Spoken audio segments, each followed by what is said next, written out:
Good morning. Today I want to share my assessment about the Pakistan Army, the Pakistan military per se. The reason I am doing this, there are two reasons. Number one, the relations after the developments in Kashmir between India and Pakistan, they have hit a new low. There are already reports that the Pakistan Army has moved certain troops to the line of control, and they have moved equipment and other things to the line of control. And the second reason is that a lot of talk is going on our television channels, on our social networks, where plenty of veterans are participating. And the impression that one gets out of all that is that Pakistan Army is nothing more than an irritant. It's a cakewalk that we'll just start one day whenever the political leadership gives the signal. We'll start from Delhi and we'll reach Lahore. Nothing of that sort will happen. And to top it all, unfortunately I would say, we already have senior army officers who are giving statements which actually are similar to what the veterans are saying on television. We recently had the Vice Chief of Army Staff, General Anbu, who retired last week. One day before he retired, he speaks to the media and he says that Indian Army has a capability for limited response. Now nobody asked him, what is this limited response? I mean, I've been doing this for 4 decades. I've been scratching my head. Now what is this limited response he's talking about? Because there's nothing called limited response.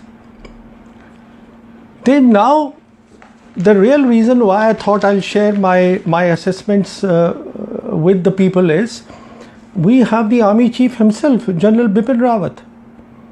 He has told a newspaper referring to the Pakistan Army that when you don't have confidence in the abilities of your conventional forces to deter the adversary, you start using the nuclear bogey. Now this is a serious thing coming from an Army Chief. First of all, I have not heard any Pakistan serving officer, less their chief, talk about nuclear weapons.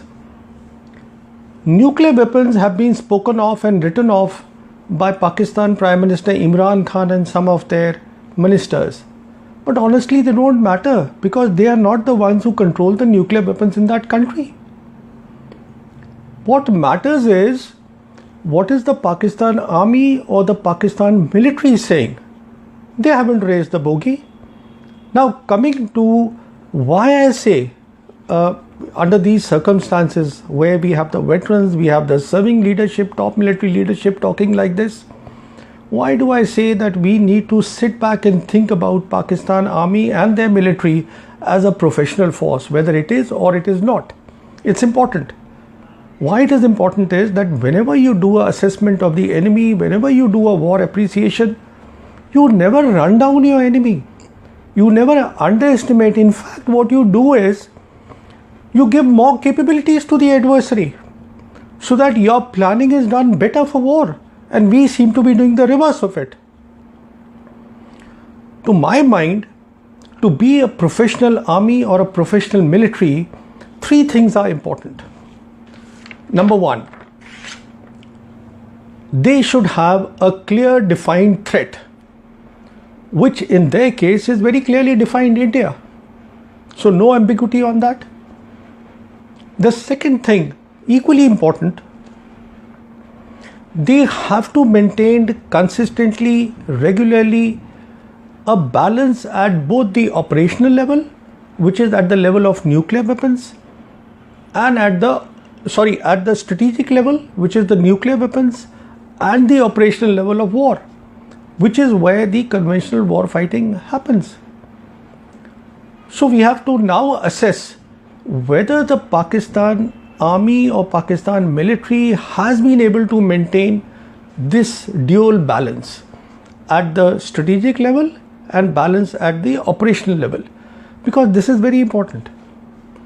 And the third thing for any professional military is, are they keeping abreast of the new technologies that are getting inserted into the war theatre? And most of these technologies have been done by India. We have introduced the ballistic missiles, we introduced the cruise missiles, we introduced sea-based deterrence, we introduced the ballistic missile defense and so on. Now their challenge is to make sure that the balance at both the strategic and the operational level, it does not get imbalanced. Now this is what I have studied for 4 decades, and this is what I want to share, how beautifully they have done it. But before I do that, let me say something very clearly. A lot of people will jump and tell me that, look, you see the means by what they are doing. They are stealing things. Look, at the end of the day, like the famous saying, all is fair in love and war. The important thing is whether they've been able to bring the capabilities to the theater or not. Leave it to the politicians, leave it to the analysts to talk about how those capabilities came there. To the military man, the important thing is what is in the theater and how do I dovetail that into my planning, period. So at the strategic level, we did our nuclear test, first test in 1974. The world knows that in 1984, we had a covert nuclear capability. Even if it was not a deterrence at that time, we had it.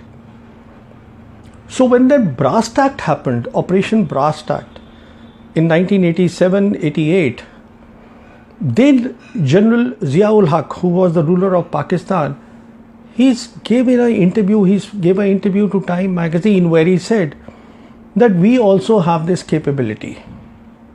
We also have the nuclear covert capability. Now, why did he do that? He did it to send a clear message to the world and especially India that, look, I have a balance at the strategic level of war. Similarly, in 1998, May 1998, we did our nuclear tests. Enormous pressure was put by the Americans. Allurements were given to Pakistan to desist from doing their own tests. But their Army Chief General Jahangir Karamat was absolutely clear. Irrespective of the consequences, I will do the tests. And he did them. Why? Because he had to maintain the balance at the strategic level. That getting imbalanced would have affected the conventional balance, would have affected everything. His entire security strategy.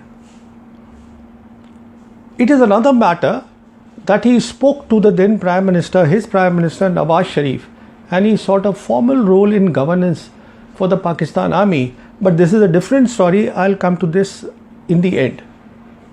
So continuing with this aspect of having accomplished, as I have mentioned, the balance at the strategic level, they have done, to my mind, an exceptional job of maintaining the balance at the conventional or the actual war fighting level. And how did they do this? They had 2 major shortcomings and they overcame those. The first shortcoming is their numbers. The Pakistan Army is 6 lakhs strength. Indian Army is 13 lakhs. Now it can be argued that Indian Army has to cater for the other front, the front against China. So we need more numbers.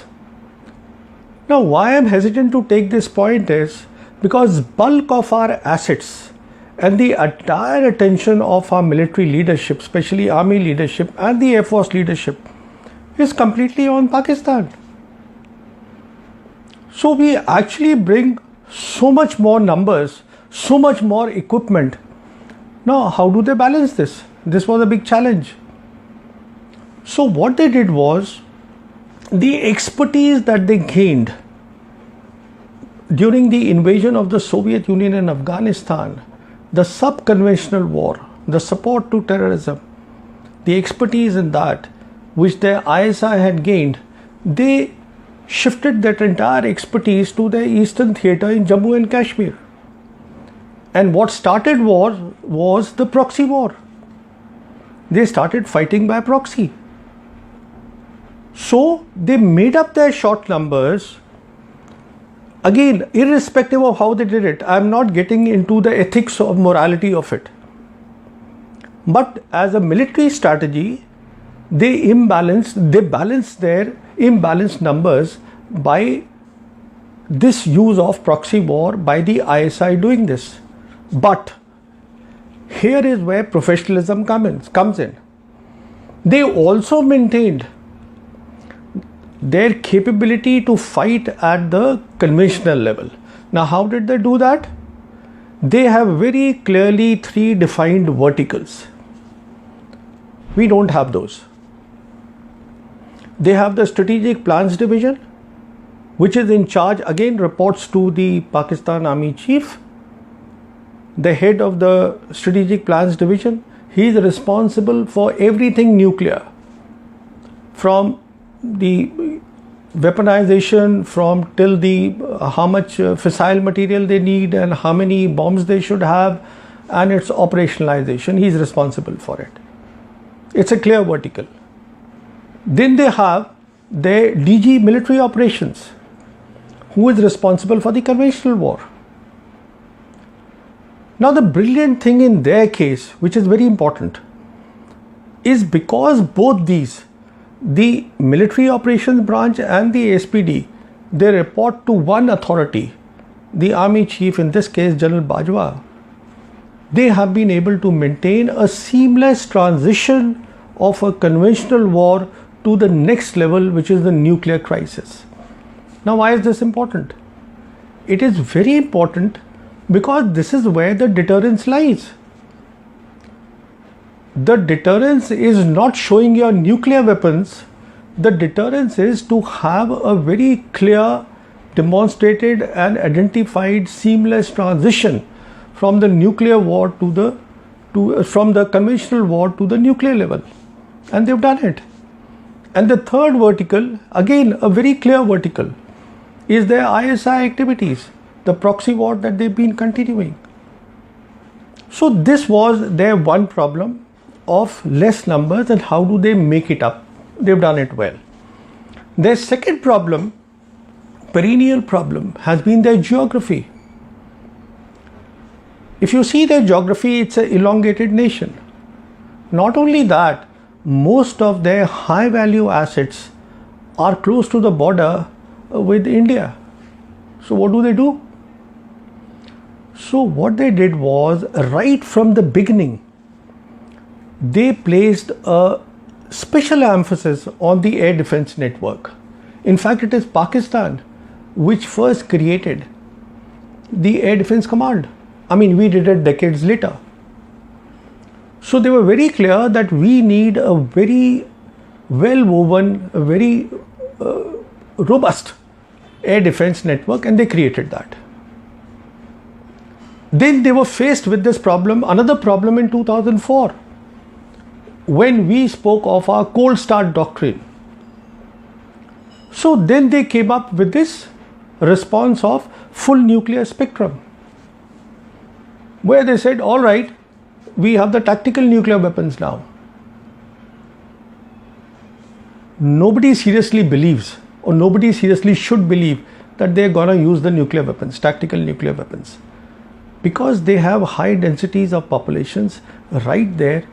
I mean, why will they use that? And why will they maintain all these years of balance at the conventional level of war if they have to use the nuclear weapons? So they kept the ambiguity. They announced that, look, we have the tactical nuclear weapons, but we are not no first use. So the ambiguity has been kept. Honestly, it doesn't matter. Even in the case of India, when we say we have no first use, I mean, no country's declaratory policy and employment policy can be sacrosanct. It will depend on how the campaign is going. It depends upon so many other factors, whether you use nuclear weapons or you don't use nuclear weapons. So the point I am making is, the very fact, all the years, it is not now, all the years go back to the first war of Kashmir, 47-49, when the ceasefire line was created. The Pakistanis have never lost, I must emphasize, they have never lost in the Western sector. Whether it was the first war, whether it was 1965, whether it was 1971. In 1971, there was a give and take of territory in the Western sector. And the ceasefire line, it came to be known, it acquired a new name called line of control. If we had beaten them, like we keep claiming, decisively, then the military line would have been obliterated. Where was the need for the military line to be there? It never happened. So, this is a hallmark of professionalism. So they have always maintained a balance at the operational level of war. Now, take the case of ballistic missiles. We, under our program of ballistic missile program in 1984, we introduced our series of missiles. We did the Prithvi test, we did the Agni test in 1989. They were taken a bit by surprise. So what did they do? Prime Minister Benazir Bhutto, she offered us a zero missile status, which we rejected. In the meantime, in less than 4 years, their army chief, then General Aslam Beg, he announced that, look, not only have I acquired the Hataf series of ballistic missiles, I've got the production line also. I mean, you can keep talking where it came from. The fact of the matter is, it is there. So they got that. So anything that you talk of, they have always ensured that a balance was there. The very fact that the proxy war we have not been able to defeat in this 30 years is that we have not been able to deter them. I will take you back to 1990. In 1990, when we inducted large numbers of army troops in Jammu and Kashmir theatre, there was a panic in Pakistan. Their army chief then, General Janjua, he approached America that, look, these guys have inducted large numbers, so the forces in being are there and they can do a sudden attack. I mean, then of course the Americans, they came into the picture. Then we had that famous Robert Gates mission, and then the confidence building measures, they all were done. The point I'm making is, in 1990, they were a bit anxious about our large numbers in the theatre. Today they are not. So we have to ask ourselves, they are not primarily because they are not deterred by our conventional preparedness, period. Unless we will not do that, we will keep losing our numbers, we will keep losing our boys to CI ops. It's unending, it's unwinnable, period. Not only that, today they are actually confident that they can take on India. And what is the reason for confidence? Again, there are two reasons. One is their interoperability, which has been growing with the People's Liberation Army. This whole thing started around 2011. You know, for example, we recently had the exercises, the Shaheen series between the two air forces, the Pakistan Air Force and PLAF.